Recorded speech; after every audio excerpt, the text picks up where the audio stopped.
La boîte était là, noire comme du charbon, posée entre ma tasse de café et le vieux sac en cuir que je porte depuis 15 ans. Je ne l'avais pas demandé, je ne l'attendais pas. Mais quand ce garçon de rue est apparu de nulle part, les mains sales de charbon et les yeux trop enfoncés pour son âge, et qu'il a dit d'une voix rauque « Vous en aurez besoin ce soir », j'ai senti quelque chose se glacer dans ma poitrine. Ce n'était pas de la peur, c'était de la reconnaissance. Comme si mon corps savait, avant ma tête, que cet objet allait tout changer. Il a disparu avant que je puisse poser la moindre question. Et moi, idiote que je suis, j'ai rangé la boîte dans mon sac et j'ai fait semblant que rien ne s'était passé. Je m'appelle Margot Leroy. J'ai 63 ans, je vis seule dans un appartement étroit à Lille et jusqu'à cet après-midi de mardi, ma vie était aussi prévisible que le goût d'un croissant réchauffé. Me réveiller, prendre mon café, marcher jusqu'à la boulangerie, rentrer chez moi, regarder la télévision, dormir, recommencer. Mon mari est mort il y a 7 ans. Mon fils, Étienne, me rend visite une fois par semaine, toujours accompagné de sa femme, Célestine Marot, une femme qui sourit avec la bouche, mais jamais avec les yeux. Ils viennent par obligation. Je le sais, je fais semblant de ne pas le savoir parce qu'il est plus facile d'accepter des miettes d'affection que d'admettre que je suis devenu un fardeau. Cet après-midi-là, nous étions assis au Café du Siffleur, un endroit petit et sombre qui sent le tabac vieux et le désespoir récent. Étienne manipulait son téléphone portable tandis que Célestine se plaignait du service, de la température, de la vie. Je buvais mon café en silence, comme je le fais toujours, parce que j'ai appris il y a longtemps que mon opinion n'intéresse personne. C'est à ce moment-là que le garçon est apparu. Il n'a pas demandé d'argent. Il n'a pas demandé de nourriture. Il a simplement posé la boîte sur la table, m'a regardé dans les yeux avec une intensité qui m'a transpercé et a prononcé ces mots. Puis il s'est évanoui entre les tables, comme de la fumée qui se dissipe dans l'air froid de novembre. Célestine a tordu le nez avec dégoût. Quelle horreur! Ces gamins ne devraient pas entrer ici. Étienne n'a même pas levé les yeux de son téléphone, absorbé par quelques messages urgents qui semblaient plus importants que la présence de sa mère. J'ai pris la boîte et l'ai cachée dans mon sac avant que quelqu'un ne décide de la jeter. Je ne sais pas pourquoi. Peut-être parce que, pour la première fois depuis des années, quelqu'un m'avait parlé comme si j'importais. Comme si j'avais un avenir au-delà de cette chaise de café et de ces visites hebdomadaires, remplies de silence gêné. Nous avons payé l'addition et nous sommes partis. Étienne m'a déposé devant l'immeuble avec un baiser rapide sur le front, du genre qu'on donne aux enfants ou aux chiens.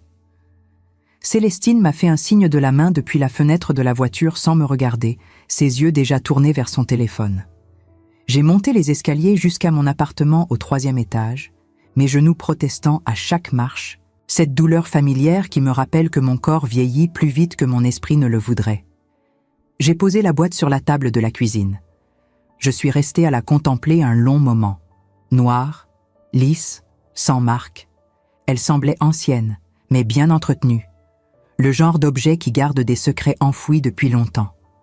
Avant de l'ouvrir, j'ai préparé du thé.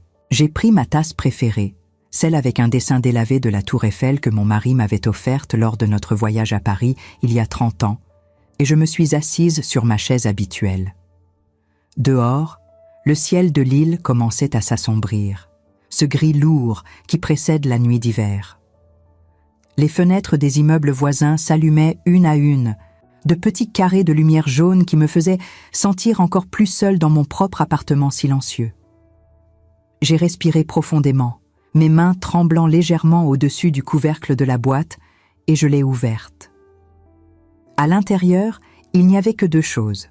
Une clé rouillée, du genre qui ouvre de vieux portails ou des cadenas anciens, et un billet taché de quelque chose qui ressemblait à de la boue ou du charbon.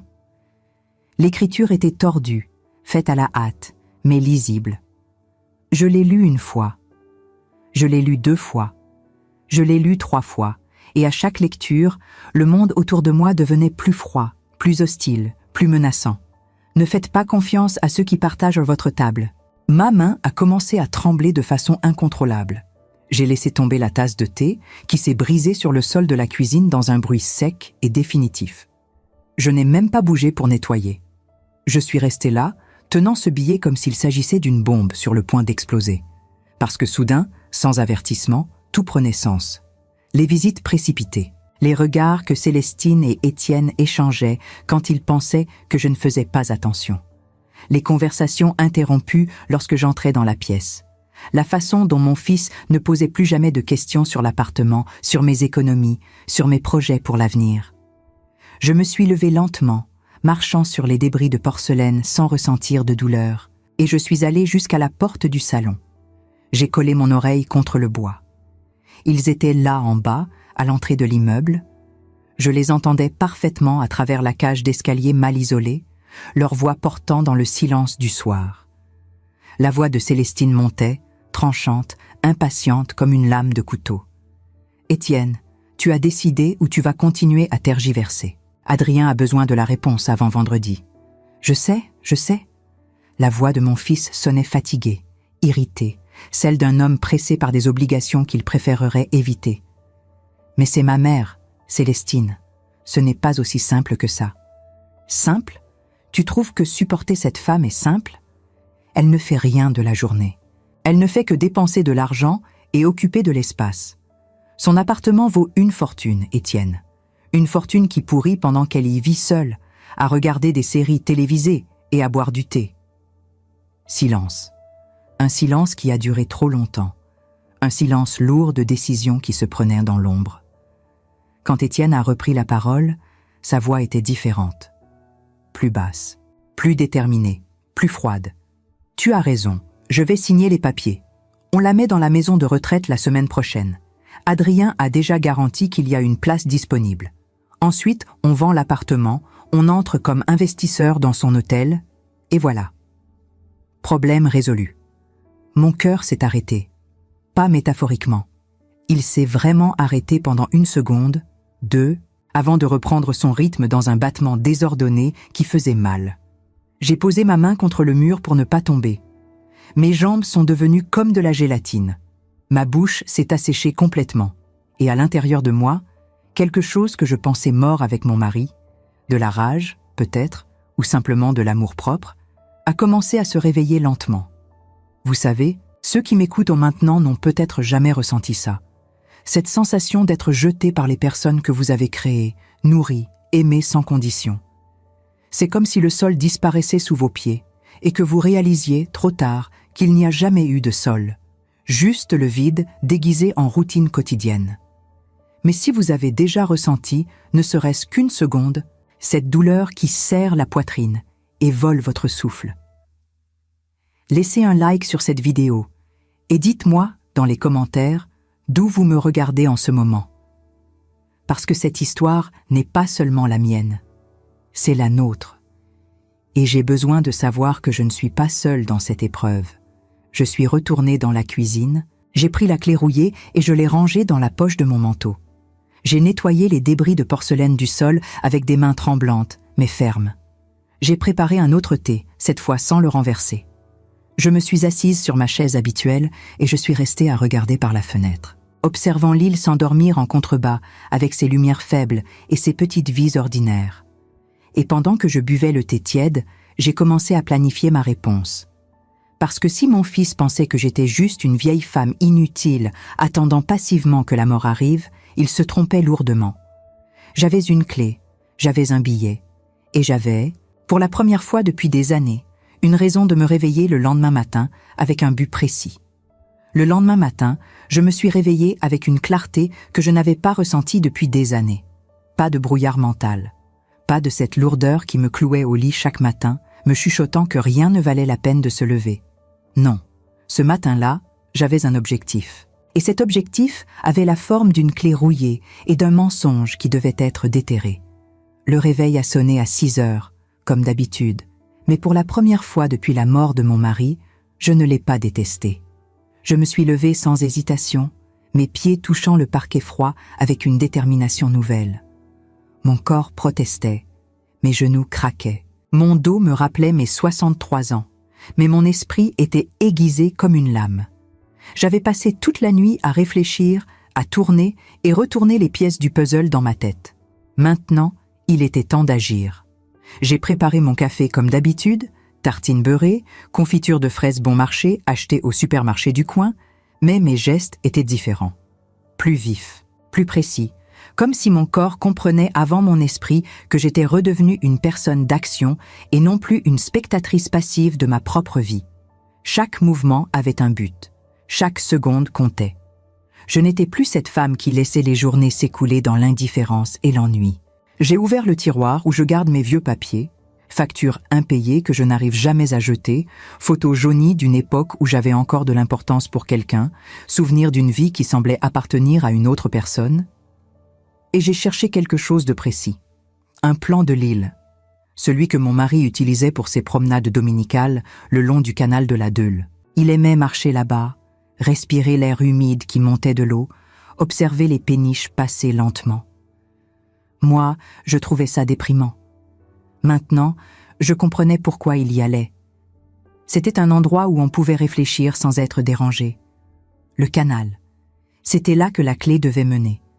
Je ne savais pas pourquoi, mais mon instinct me le hurlait avec une force que je ne pouvais ignorer. Ce garçon de rue, Noam Brière, si tant est que c'était vraiment son nom, ne m'aurait pas donné cette clé par hasard. Il savait quelque chose. Il voulait que je découvre quelque chose. Et ce quelque chose était lié à Adrien Vautrécourt, le mystérieux parrain de mon fils et de ma belle-fille.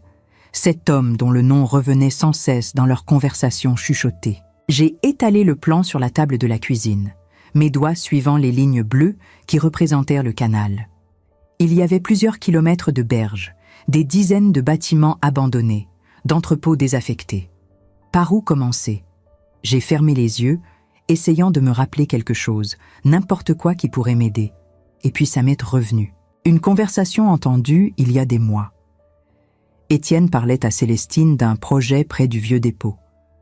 Sur le moment, je n'y avais pas prêté attention. Maintenant, chaque détail prenait une importance capitale. J'ai enfilé mon manteau gris, celui qui sent la naphtaline et les regrets accumulés, mes gants en laine troués au pouce, mon écharpe que ma sœur m'avait tricotée avant de mourir, il y a 15 ans. Je me suis regardé dans le miroir de l'entrée. Une vieille femme me fixait, des rides profondes autour des yeux, des cheveux gris mal coiffés. Mais dans ce regard, il y avait quelque chose de nouveau, une étincelle, une rage contenue, une volonté de faire. Je suis sorti. Dehors, l'île était noyée dans son habituel crachin matinal. Les pavés brillaient sous la pluie fine qui tombait depuis l'aube. Les gens marchaient tête baissée, pressés d'arriver nulle part, leur parapluie noir formant une mer mouvante et monotone. Moi, je marchais avec un but, vers le canal, vers la vérité, vers ma vengeance peut-être. Le trajet m'a pris 40 minutes à pied. Mes genoux protestaient à chaque pas, mes hanches me lançaient des signaux de douleur que j'ai choisi d'ignorer. La douleur physique, j'ai appris à vivre avec au fil des années. C'est la douleur morale qui tue lentement, qui vous ronge de l'intérieur jusqu'à ce qu'il ne reste plus rien. Quand je suis arrivée aux abords du canal, l'endroit était désert. Quelques péniches abandonnées, leurs coques rouillées à moitié immergées dans l'eau sale. Des entrepôts désaffectés aux vitres brisées, leurs murs couverts de graffitis colorés qui criaient la détresse urbaine. L'odeur de l'eau stagnante se mêlait à celle de la rouille et du bois pourri. Un endroit parfait pour cacher des secrets que personne ne devait découvrir. J'ai longé le canal pendant près d'1 heure, mes yeux scrutant chaque bâtiment, chaque porte, chaque fenêtre. La pluie s'était intensifiée, trempant mon manteau, collant mes cheveux à mon front. Mes pieds étaient glacés dans mes vieilles chaussures qui prenaient l'eau. Mais je ne pouvais pas abandonner. Pas maintenant. Pas après être venu si loin. Et puis, je l'ai vu. Un vieil entrepôt en briques rouges, à moitié effondré, son toit percé de trous béants par lesquels la pluie s'engouffrait. Il se tenait à l'écart des autres bâtiments, comme s'il voulait se faire oublier. Mais c'était la porte qui avait attiré mon attention.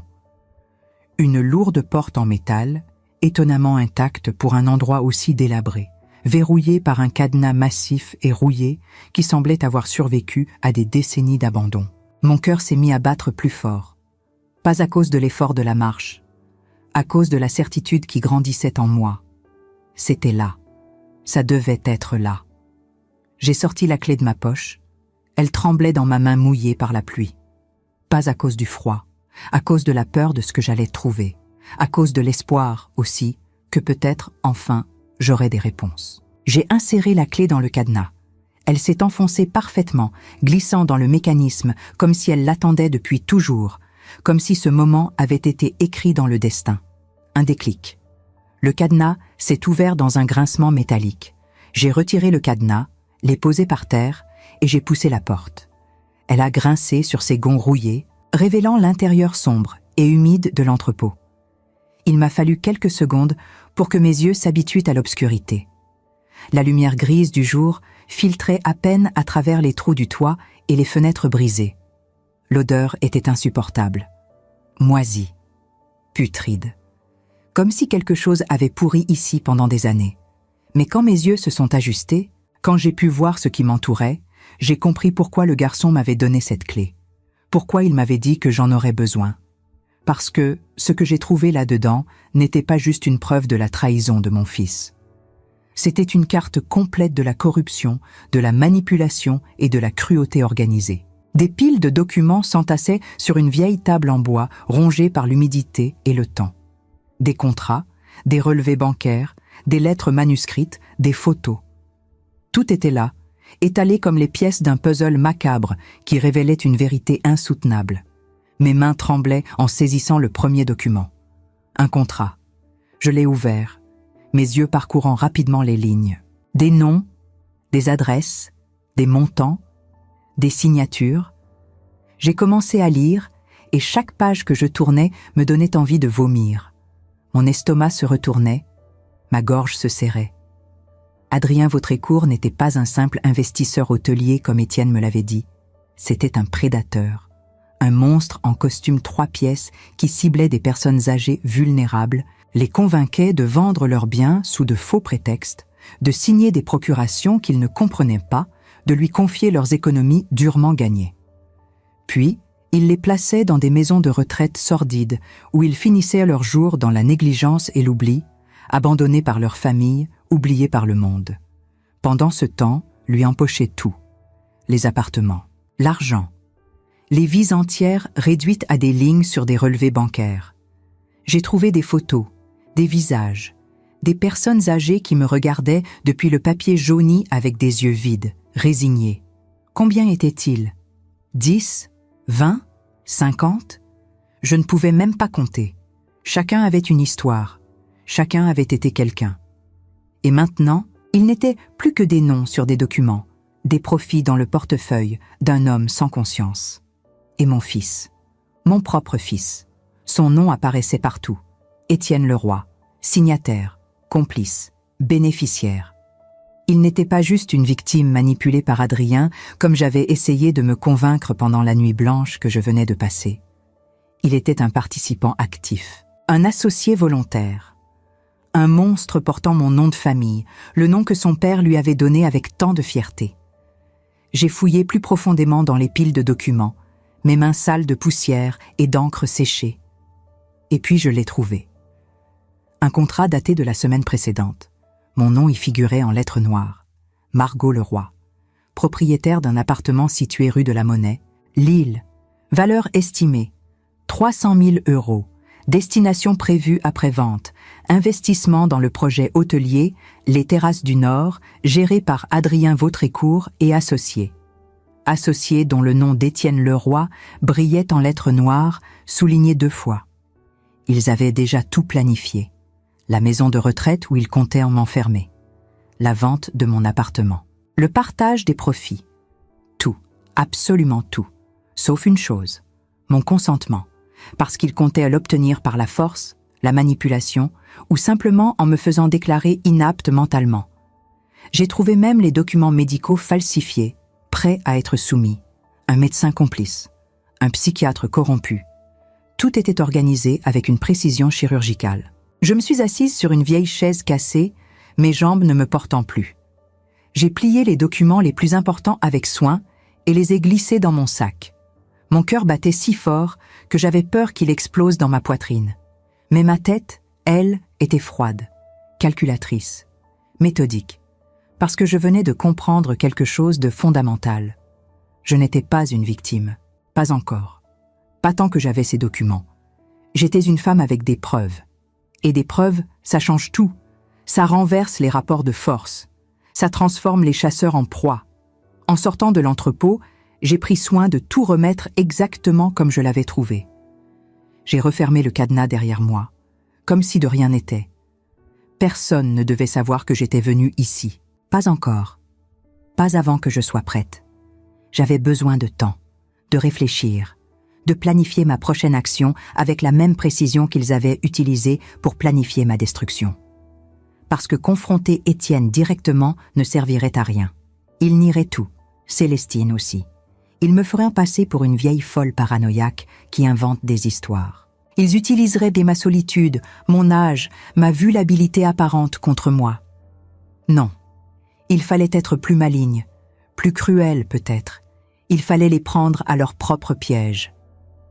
J'ai marché jusqu'à un petit café près du canal, un endroit miteux que je n'avais jamais remarqué auparavant, où personne ne me connaissait. Les fenêtres étaient embuées. L'intérieur sentait le café brûlé et la cigarette malgré l'interdiction de fumer. J'ai commandé un chocolat chaud à la serveuse fatiguée qui m'a à peine regardée. Je me suis assise près de la fenêtre, regardant la pluie tomber sur les eaux grises du canal, observant les gouttes créer des cercles qui se chevauchaient à la surface. Et c'est là, dans ce café anonyme qui sentait le tabac froid et la bière renversée, dans ce lieu où personne ne savait qui j'étais, ni d'où je venais, que j'ai pris ma décision. Une décision froide, implacable, définitive. J'allais détruire mon fils, pas physiquement. Je n'étais pas un monstre comme lui, mais moralement, légalement, émotionnellement. J'allais lui montrer que trahir sa propre mère n'est pas sans conséquence, que la vieillesse n'est pas synonyme de faiblesse, et que parfois, les personnes qu'on sous-estime sont celles qui vous détruisent le plus efficacement, avec le plus de précision, parce qu'elles ont eu toute une vie pour apprendre à survivre. Mais pour cela, j'avais besoin d'aide. Je ne pouvais pas faire ça seule. J'avais besoin d'alliés, de quelqu'un qui comprenait ce que signifiait être trahi par sa propre famille, de quelqu'un qui avait autant à perdre qu'à gagner. Et je savais exactement où le trouver. Retrouver Noam Brière n'a pas été difficile. Les enfants des rues ont leurs habitudes, leurs territoires, leurs refuges secrets que seuls eux connaissent. Ils sont comme des fantômes urbains, invisibles pour ceux qui ne veulent pas les voir, mais toujours présents pour ceux qui savent où regarder. J'ai passé 2 jours à traîner près de la gare de l'île Flandre, observant les allées et venues des voyageurs pressés, repérant les visages qui revenaient, ceux qui restaient dans l'ombre des colonnes, ceux qui tendaient la main sans vraiment espérer recevoir quoi que ce soit. La gare était un monde en soi. Des centaines de personnes passaient chaque heure, mais personne ne voyait vraiment personne. Chacun était enfermé dans sa propre bulle, ses propres préoccupations, ses propres destinations. Moi, j'avais appris à observer. 63 ans de vie vous apprennent à voir ce que les autres ignorent. Les petits détails, les gestes répétés, les regards furtifs.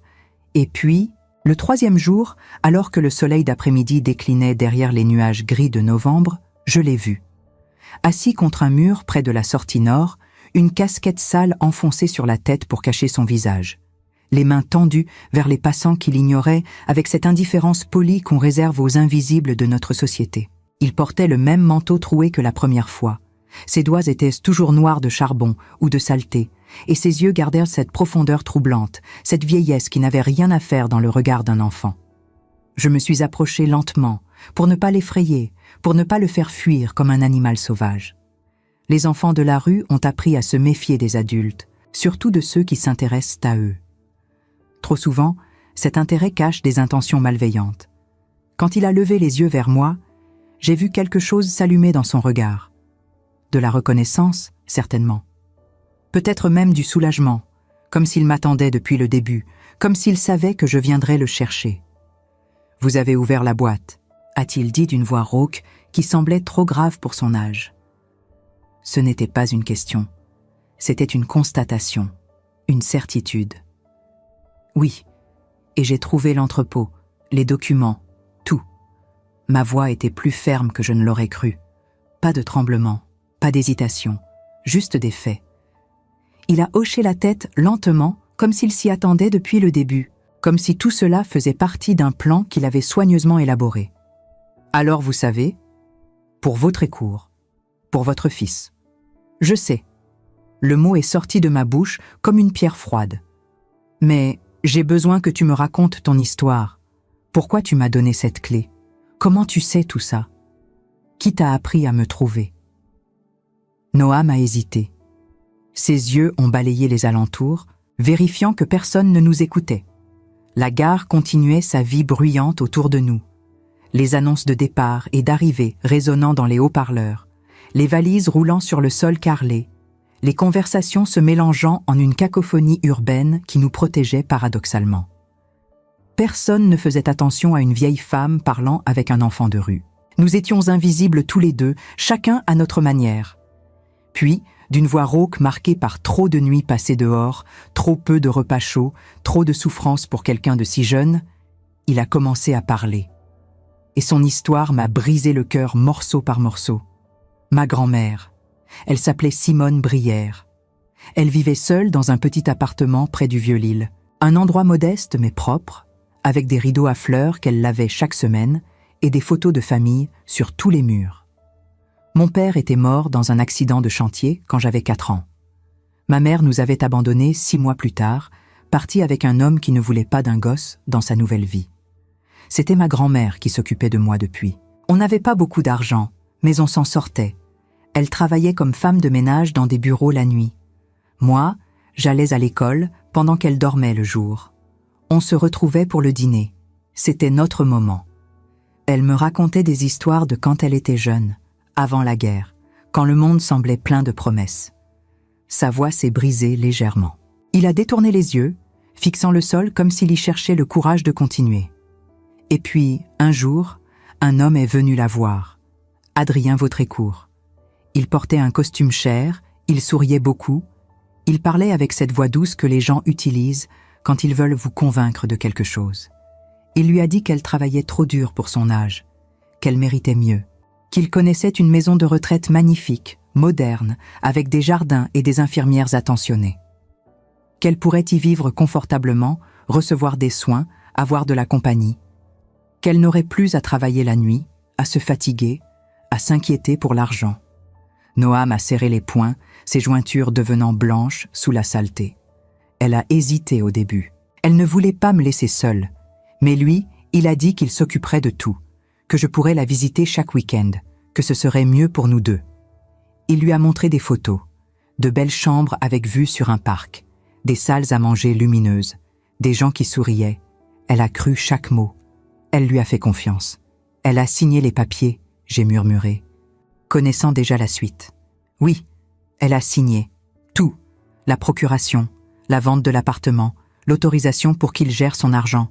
Elle pensait faire ce qu'il fallait. Pour moi. Pour nous. Le silence s'est installé entre nous. Un silence lourd de tout ce qui n'avait pas besoin d'être dit, mais qui pesait quand même. Ils l'ont mise dans un endroit horrible, a-t-il repris, sa voix devenant plus dure, plus froide. Pas celui des photos, un autre, un trou à rats dans une banlieue que personne ne visite jamais, sale, froid. Les murs étaient moisis, les draps n'étaient jamais changés.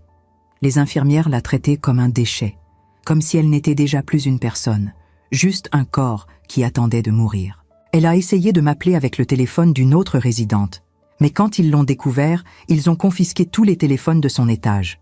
J'ai essayé de la voir, de prendre le bus jusqu'à cet endroit maudit, mais ils m'ont jeté dehors.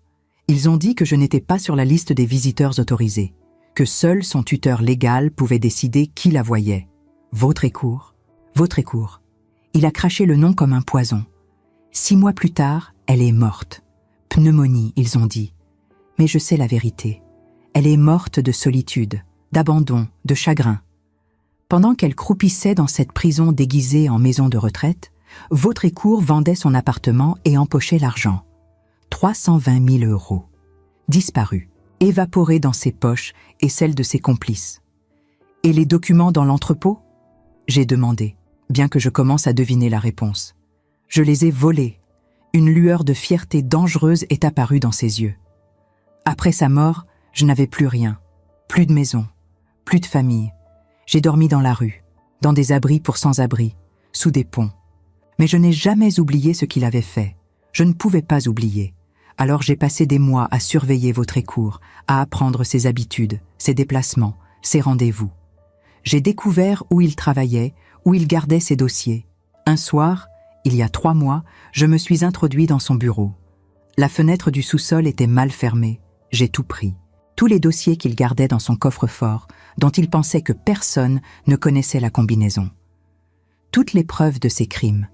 Je voulais le détruire, lui faire payer. Mais je suis un gosse de la rue. Personne ne m'écouterait. La police me rirait au nez. Les avocats me chasseraient de leur bureau. Alors j'ai attendu. J'ai cherché quelqu'un qui pourrait faire quelque chose. Quelqu'un qui aurait la crédibilité que je n'ai pas. Et puis tu m'as vu. Oui, au café, avec votre fils et sa femme. J'ai reconnu leurs noms sur les papiers que j'avais volés. Étienne Leroy, Célestine Marot. Ils étaient partout dans les documents. Associés de votre écour, bénéficiaires de ces combines, j'ai compris que vous étiez la prochaine victime sur leur liste. Alors je vous ai suivi pendant quelques jours. J'ai observé comment ils vous traitaient, les regards qu'ils échangeaient, la façon dont ils vous parlaient comme si vous n'étiez déjà plus là. Et j'ai su que vous aviez le droit de savoir, que vous méritiez de vous défendre. Mes mains tremblaient. Pas de froid, pas de peur, de rage, de chagrin, de cette émotion complexe qu'on ressent quand on découvre que le monde est encore plus cruel qu'on ne le pensait. J'ai posé une main sur l'épaule de Noam. Un geste simple, mais qui semblait le surprendre profondément.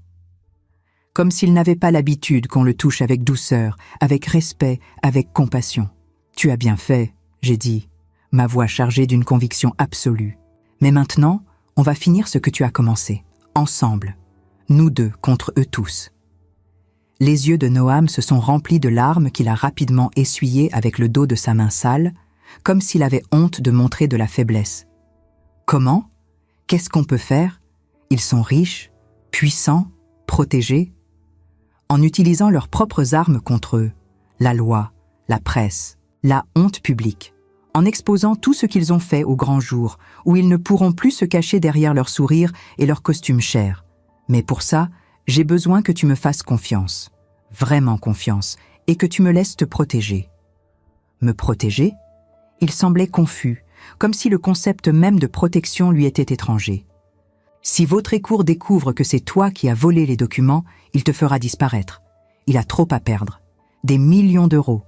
Sa réputation, sa liberté. Un enfant de rue qui disparaît, personne ne pose de questions.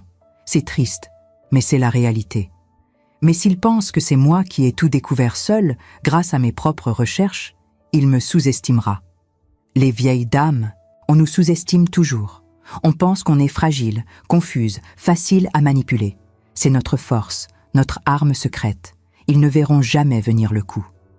Noam a réfléchi un long moment, ses yeux scrutant mon visage comme s'il cherchait à évaluer ma sincérité. Dans la rue, on apprend vite à distinguer les mensonges de la vérité. On développe un instinct de survie qui ne trompe jamais. Puis, il a hoché la tête lentement. « D'accord, je vous fais confiance, mais je veux être là quand il tombera. Je veux voir sa tête quand il comprendra qu'il a perdu. Pour ma grand-mère, pour toutes les autres victimes dont personne ne se souvient. Tu seras là, je te le promets. Et les promesses, je les tiens toujours. » Les jours suivants ont été un tourbillon d'activités minutieusement orchestrées. J'ai contacté une avocate spécialisée dans les affaires d'abus sur personnes âgées et de fraude financière. Maître Isabelle Fournier. Son nom m'avait été recommandé par une connaissance de l'association des retraités où j'allais parfois jouer aux cartes. Une femme sèche et efficace, la cinquantaine énergique, avec des yeux perçants qui ne rataient aucun détail. Elle m'a reçu dans son bureau austère du centre-ville, entouré de bibliothèques remplies de codes juridiques et de dossiers épais. Je suis arrivée avec mon sac contenant tous les documents volés. Elle m'a écoutée sans m'interrompre une seule fois, les yeux fixés sur les papiers que j'étalais devant elle sur son bureau en acajou massif. Chaque contrat, chaque relevé bancaire, chaque preuve de l'arnaque systématique orchestrée par Vautrécourt. C'est explosif, a-t-elle finalement dit en feuilletant les papiers avec une précision professionnelle. Si tout ceci est authentique, et ça semble l'être, Vautrécourt va en prison pour des années. 15 ans minimum, peut-être 20 avec toutes les circonstances aggravantes. Votre fils aussi, probablement. Il est impliqué jusqu'au cou. Mon fils. Le mot m'a écorché la gorge comme du verre brisé. Vous êtes absolument sûr? Il n'y a aucune chance qu'il ait été simplement manipulé? Qu'il ne savait pas vraiment ce qu'il faisait? Elle m'a regardé avec une compassion professionnelle qui n'adoucissait pas la vérité. Madame Leroy, je comprends que c'est difficile à accepter. Mais regardez ces documents. Il y a son nom partout. Il a signé des contrats, reçu des virements bancaires substantiels, participé à des réunions dont nous avons les comptes rendus. Il a recruté des victimes. Il savait exactement ce qu'il faisait. Il est complice, Madame Leroy, juridiquement et moralement. La loi ne fait pas de distinction entre le cerveau de l'opération et ceux qui l'aident à fonctionner. J'ai fermé les yeux. Une partie de moi, cette partie stupide qui refuse d'abandonner l'espoir même face à l'évidence, espérait encore qu'Étienne soit juste un idiot manipulé par un homme plus intelligent et plus cruel. Mais les preuves ne mentaient pas. Les chiffres ne mentaient pas. Les signatures ne mentaient pas. Mon fils n'était pas une victime. Il était un prédateur qui chassait les personnes âgées vulnérables pour s'enrichir sur leur dos. Que dois-je faire maintenant? Ma voix était à peine un murmure. Portez plainte, immédiatement. Je vais préparer un dossier complet et contacter le procureur de la République. Avec ce que vous m'apportez, ils n'auront pas le choix. Ils devront ouvrir une enquête. Mais attention, Madame Leroy. Elle s'est penchée vers moi, ses yeux plantés dans les miens. Une fois que vous lancez cette machine judiciaire, il n'y a plus de retour en arrière possible. Votre fils saura que c'est vous qui l'avez dénoncé. Votre relation sera détruite. Définitivement. Irrémédiablement. Êtes-vous prête à vivre avec ça? Elle l'est déjà. Ai-je répondu, ma voix plus ferme qu'elle ne l'avait été depuis des années. Détruite. Il voulait me jeter dans une maison de retraite immonde et vendre ma vie pour s'enrichir. Il n'y a plus de relation à sauver. Il n'y a jamais vraiment eu de relation. Juste des apparences que je maintenais par peur de la solitude. Maître Fournier a hoché la tête avec ce qui ressemblait à du respect. Alors on y va. Je commence immédiatement. Pendant qu'elle préparait le dossier juridique avec une efficacité redoutable, j'ai pris une autre initiative qui me semblait tout aussi importante. J'ai contacté un journaliste du journal La Voix du Nord, le principal quotidien régional, spécialisé dans les enquêtes d'investigation locale. Damien Lacroix. Un homme dans la trentaine, ambitieux, avec une réputation solidement établie de ne jamais lâcher une histoire une fois qu'il y avait planté ses dents. Nous nous sommes rencontrés dans un café discret loin du centre-ville, un endroit où personne ne nous connaissait. Je lui ai donné juste assez d'informations pour piquer sa curiosité professionnelle. Un réseau d'escroqueries systématiques visant spécifiquement les personnes âgées isolées. Des millions d'euros détournés, des dizaines de vies brisées, des complicités qui montaient haut, peut-être jusqu'à des fonctionnaires corrompus. Il a mordu à l'hameçon immédiatement, ses yeux s'illuminant de cette lueur que les journalistes ont quand ils sentent le scoop de leur carrière. « Vous avez des preuves concrètes? Des documents vérifiables ?» a-t-il demandé en sortant son carnet. « Tout ce qu'il faut, mais je veux des garanties absolues. Protection de mon identité jusqu'au moment opportun.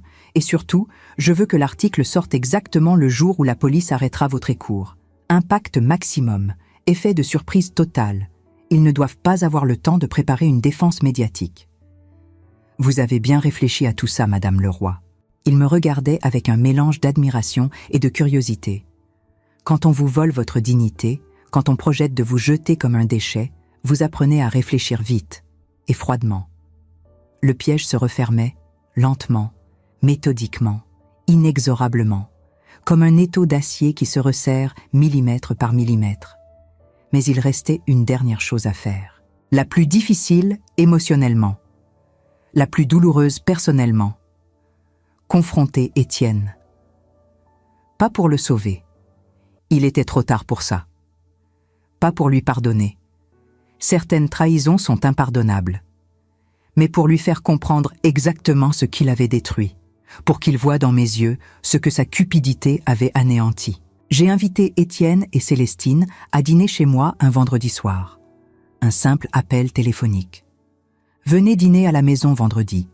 J'ai envie de passer du temps avec vous. » Ma voix était calme, presque chaleureuse. Rien qui puisse éveiller leurs soupçons. Ils ont accepté sans se méfier, sans poser de questions. Pourquoi l'auraient-ils fait?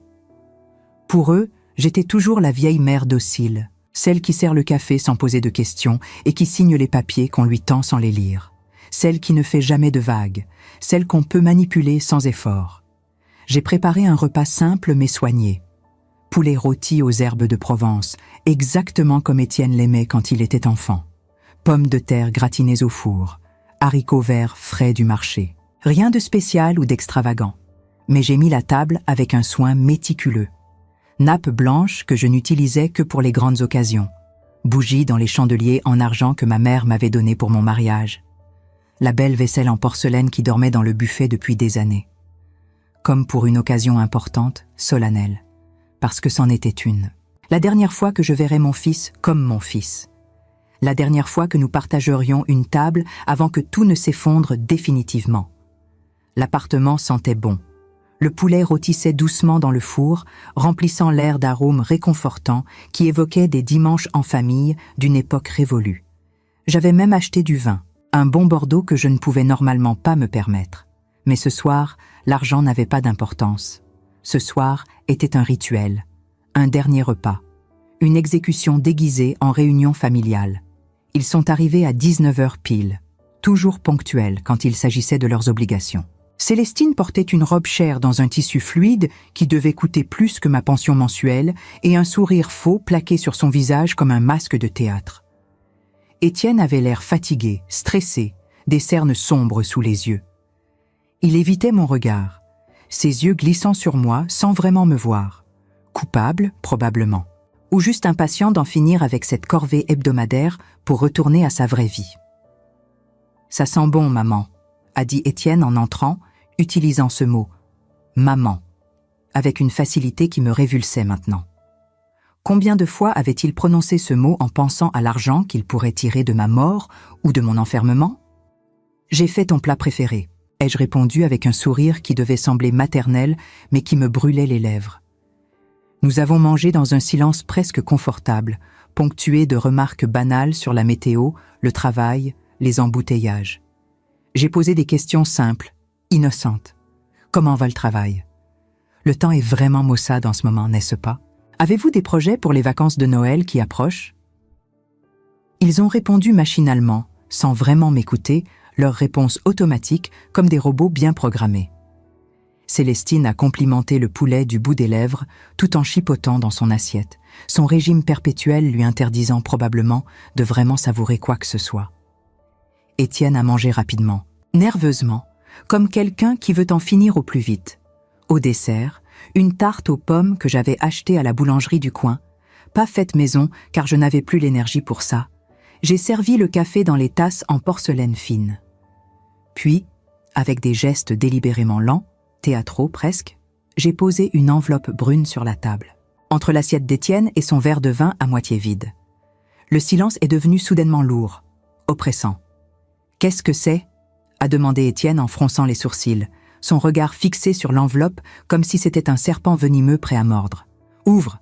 Ma voix était calme, trop calme, le calme avant la tempête. Il a hésité, sa main tremblant légèrement au-dessus de l'enveloppe. Puis il l'a ouverte avec des gestes maladroits. À l'intérieur, une copie du contrat portant mon nom. Celui qui prévoyait la vente de mon appartement, mon placement en maison de retraite et la répartition des profits entre Vautrécourt et ses associés, dont le nom d'Étienne Leroy apparaissait en toutes lettres. Son visage est devenu blanc, pas pâle, blanc, comme si tout le sang s'était retiré d'un coup de sa tête. Célestine s'est figée, sa tasse de café suspendue à mi-chemin de ses lèvres, peinte d'un rouge agressif, ses yeux s'élargissant de panique mal dissimulée. « Où as-tu trouvé ça ?» La voix d'Étienne tremblait, se brisait presque. Il y avait de la peur dedans, de la vraie peur. Peu importe où je l'ai trouvé. J'ai repris ma tasse de café, l'ai portée à mes lèvres avec une lenteur calculée. Ce qui importe, c'est que je sais tout, absolument tout. Votre écourt, les escroqueries systématiques, les victimes, combien sont-elles? 50, 100? Que vous avez dépouillé. Ta participation active, tes bénéfices, chaque virement bancaire, chaque signature, chaque mensonge. Célestine a reposé sa tasse brutalement, le café éclaboussant la belle nappe blanche. Margot, tu ne comprends pas, ce n'est pas ce que tu crois, ce n'est pas du tout ce que ça semble être. Alors explique-moi. Ma voix était douce, presque invitante. Explique-moi comment mon propre fils, l'enfant que j'ai porté pendant 9 mois, que j'ai allaité, que j'ai élevé seul après la mort de son père, a prévu de me voler ma maison, mon argent, ma dignité. Explique-moi comment tu as pu t'asseoir à cette table chaque semaine, manger la nourriture que je préparais, boire le café que je servais, tout en sachant ce que vous prépariez dans l'ombre. Explique-moi comment vous avez pu me regarder dans les yeux en planifiant de m'enfermer dans un mouroir pour empocher 300 000 €. Étienne a ouvert la bouche, puis l'a refermée, puis l'a rouverte sans qu'aucun son n'en sorte. Il ressemblait à un poisson hors de l'eau, cherchant désespérément l'oxygène qui ne venait pas. Il n'avait pas de réponse, parce qu'il n'y en avait pas, parce qu'il n'existe aucune explication, aucune justification, aucune excuse pour trahir sa propre mère de cette façon. « Maman, écoute. » Il a finalement trouvé sa voix, faible, pathétique. « C'est compliqué. On avait des dettes, des problèmes financiers que tu ne peux pas comprendre. L'entreprise de Célestine faisait faillite. On avait besoin d'argent rapidement. Votre écourt a proposé une solution. Ce n'était pas personnel, c'était juste. Juste? J'ai interrompu, ma voix montant pour la première fois. Juste des affaires? C'est ça que tu allais dire? Que m'envoyer pourrir dans un mouroir pour voler mon appartement n'était que du business? Que ta mère n'était qu'une opportunité financière? Le silence qui a suivi était si lourd qu'il semblait aspirer l'air de la pièce, créant un vide suffocant. Les bougies vacillaient, projetant des ombres dansantes sur les murs. Dehors, l'île continuait sa vie nocturne, indifférente au drame qui se jouait dans ce petit appartement du 3e étage. Tu sais ce qui me fait le plus mal? Ma voix était redevenue calme, presque douce, ce qui la rendait paradoxalement plus terrible. Ce n'est pas l'argent. L'argent, je m'en fiche. Je vis avec presque rien depuis des années. Ce n'est même pas la trahison en soi. Les gens trahissent. C'est humain. C'est laid, mais c'est humain. Non. Ce qui me brise vraiment le cœur, c'est le fait que tu ne m'as jamais parlé. Jamais. Si tu avais des problèmes financiers, si tu avais besoin d'aide, si tu étais désespéré, tu aurais pu venir me voir. On aurait trouvé une solution ensemble. J'aurais peut-être pu t'aider. Vendre quelque chose, hypothéquer l'appartement, n'importe quoi. Mais non. Tu as préféré me traiter comme une chose, un obstacle, un problème à éliminer. Tu as préféré conspirer avec un criminel pour me dépouiller plutôt que de me parler comme à un être humain.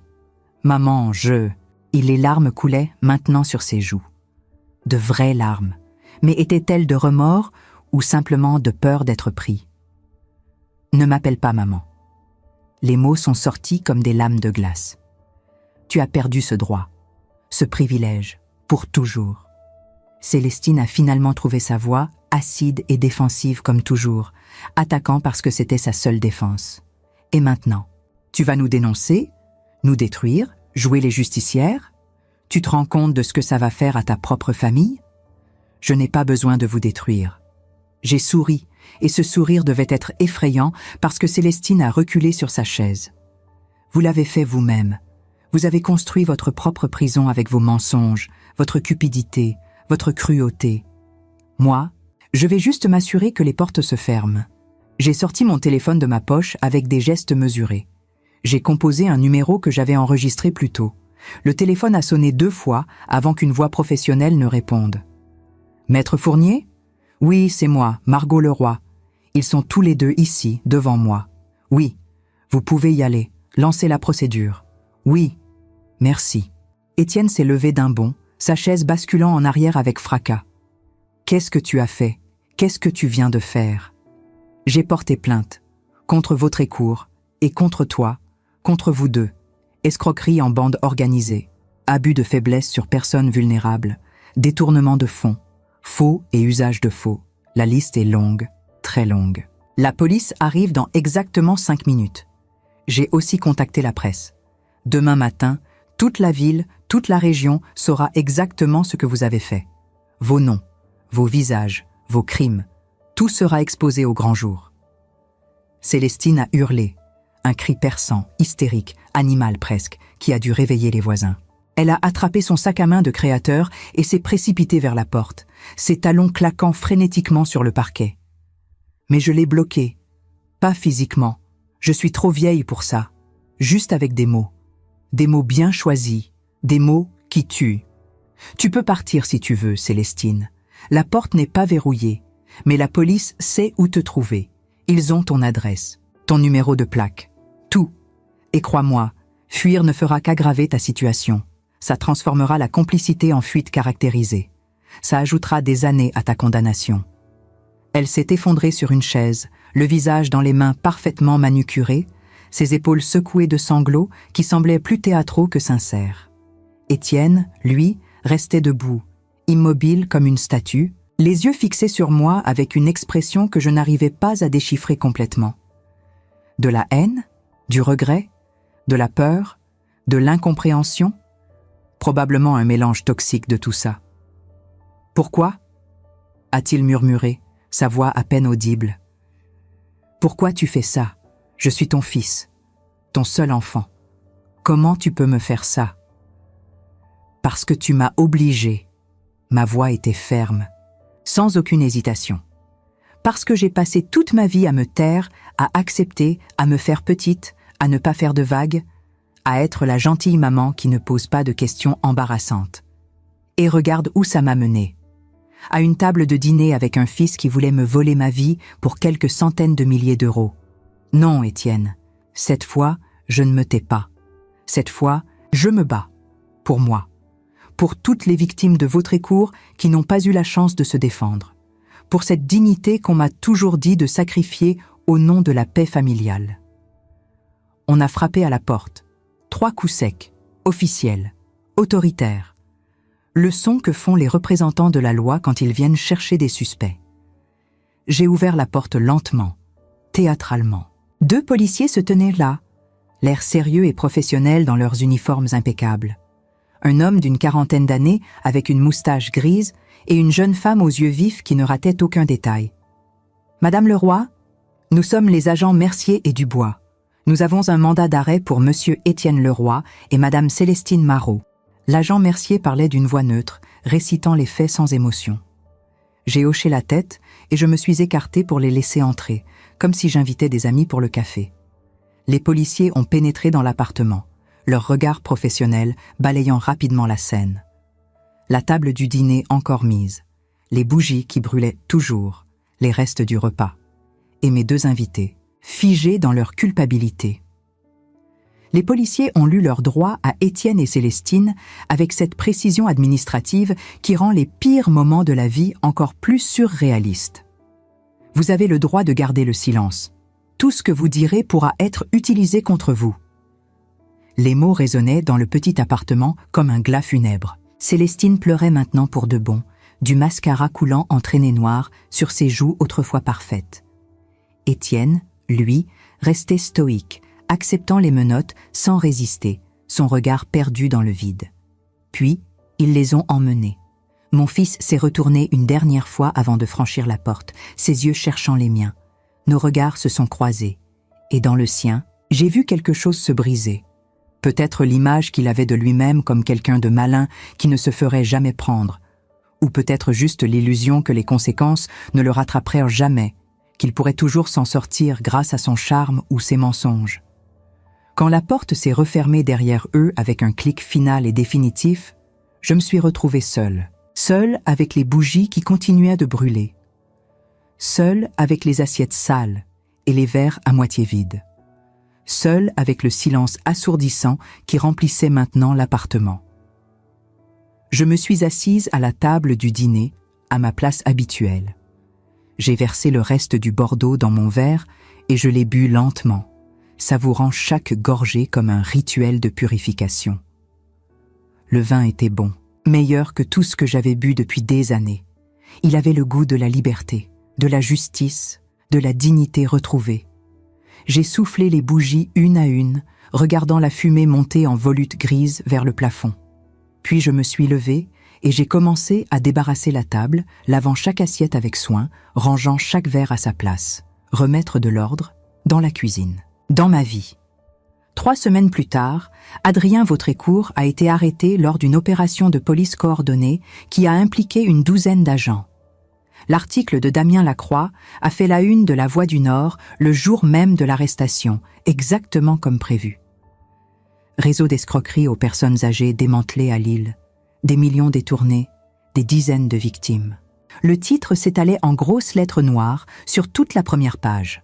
Les témoignages affluaient de partout.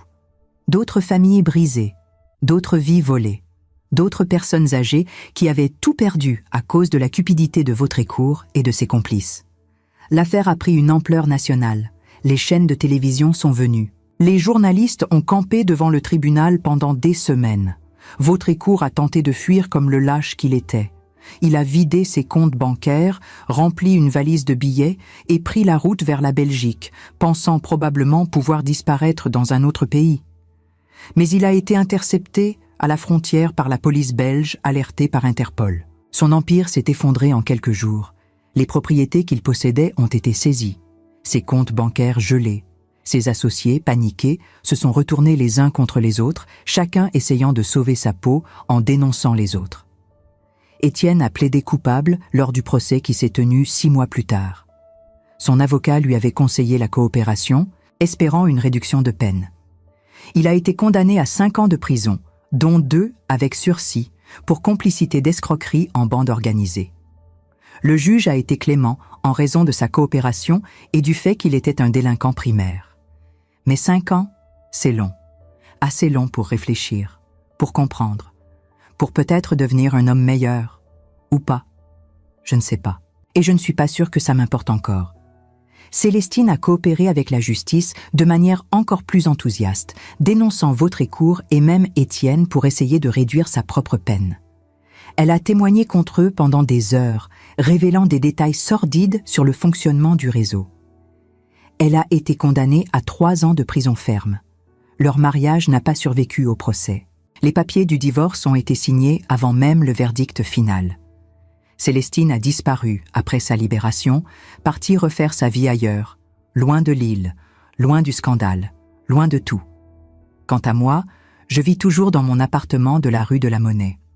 Seule, mais pas vide, pas déserte. Parce que la solitude n'est vide que si votre vie l'est. Noam vient me voir 1 fois par semaine maintenant. Chaque mercredi après-midi, exactement à 15 heures. Il a un travail stable dans un atelier de menuiserie que je l'ai aidé à trouver. Un bon patron qui ne pose pas trop de questions sur son passé. Il apprend le métier, travaille dur, économise son argent. Il a même trouvé un petit studio à louer dans le quartier de Oisem. Rien de luxueux, mais c'est à lui. Un toit, un refuge, une dignité.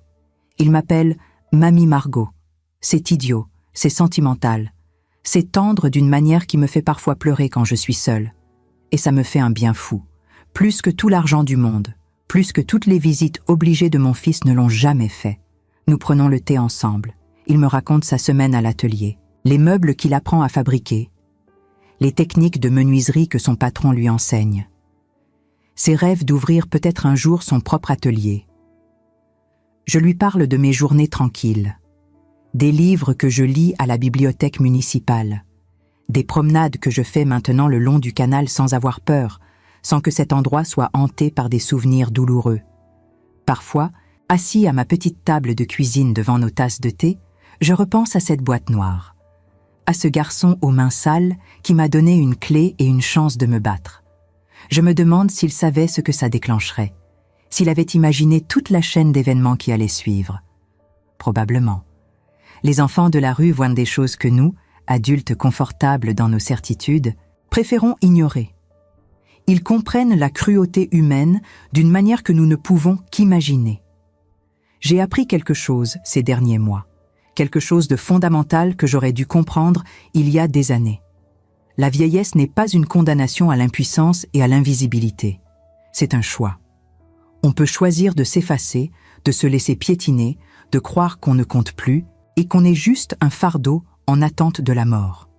Ou on peut choisir de se battre. Pas avec des poings, pas avec de la violence physique, mais avec la dignité, avec la vérité, avec l'intelligence, avec la certitude inébranlable qu'on mérite mieux que d'être jeté comme un déchet, qu'on a encore de la valeur, qu'on est encore une personne entière, avec des droits et une dignité qui ne peuvent pas être achetés ou vendus. Mon fils m'a trahi de la manière la plus cruelle qui soit.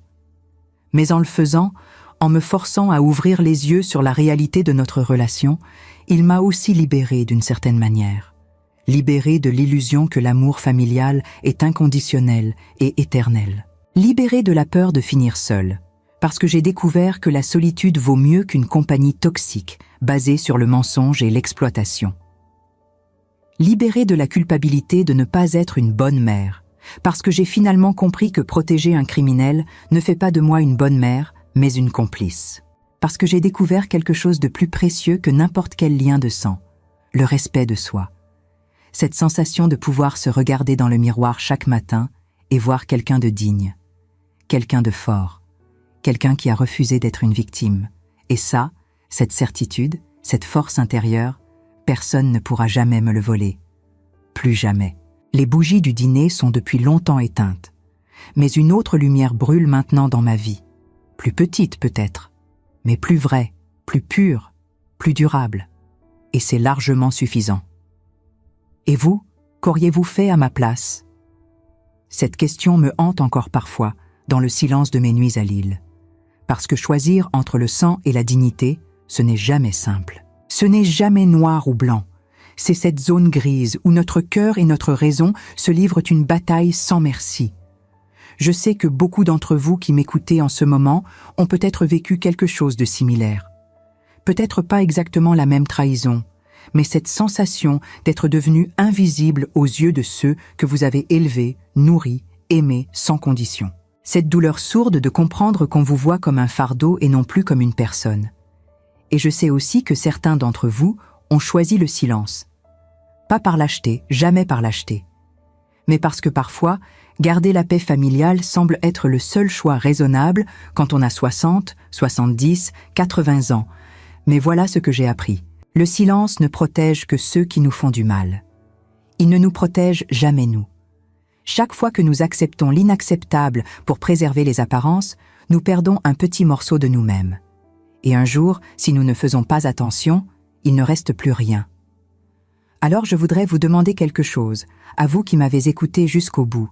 Prenez un moment, réfléchissez, et dites-moi dans les commentaires, auriez-vous pris la même décision que moi? Auriez-vous trouvé la force de dénoncer votre propre enfant? Ou auriez-vous choisi un autre chemin? Il n'y a pas de mauvaise réponse. Il n'y a que des vérités différentes, des courages différents. Mais en partageant votre réflexion, vous aidez quelqu'un d'autre qui vit peut-être exactement la même situation en ce moment même. Quelqu'un qui se sent seul, perdu, qui ne sait pas quoi faire. Et si vous avez déjà vécu une trahison familiale, si quelqu'un que vous aimiez a essayé de profiter de vous, dites-le aussi. Votre histoire compte. Votre expérience peut sauver quelqu'un d'autre. Parce que c'est ça, notre vraie force à nous. Les personnes âgées, nous avons vécu, nous avons survécu, et nous avons des leçons à transmettre que les jeunes générations ne trouveront jamais dans les livres ou sur Internet.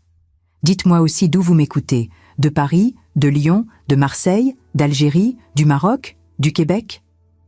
Savoir que mes mots traversent les frontières et touchent des cœurs partout dans le monde francophone me donne une force que je ne peux pas expliquer. Cela me rappelle que nous ne sommes jamais vraiment seuls, même quand nos propres familles nous abandonnent. Et si cette histoire vous a touché, si elle a réveillé quelque chose en vous, de la colère, de la tristesse, de l'espoir, de la détermination, alors abonnez-vous à cette chaîne, parce que j'ai d'autres histoires à raconter, d'autres vérités à partager, d'autres leçons apprises dans la douleur, mais transformées en sagesse. Nous méritons tous un espace où nos voix comptent, où nos expériences sont valorisées, où notre âge n'est pas une faiblesse, mais une richesse. La vie ne s'arrête pas à 60 ans, elle se transforme. Elle devient parfois plus difficile, c'est vrai, mais elle peut aussi devenir plus vraie, plus authentique, plus libre si nous trouvons le courage de refuser d'être des victimes silencieuses. Alors partagez cette vidéo avec quelqu'un qui a besoin de l'entendre. Votre sœur, votre voisine, votre amie du club de cartes, parce qu'ensemble, nous sommes plus fortes. Et ensemble, nous pouvons nous rappeler mutuellement que la dignité n'a pas d'âge, que le respect n'est pas négociable et que personne, absolument personne, n'a le droit de nous réduire à une simple transaction financière. Merci de m'avoir écouté, merci d'avoir partagé ce moment avec moi. Et n'oubliez jamais, vous valez infiniment plus que ce que quiconque essaie de vous faire croire.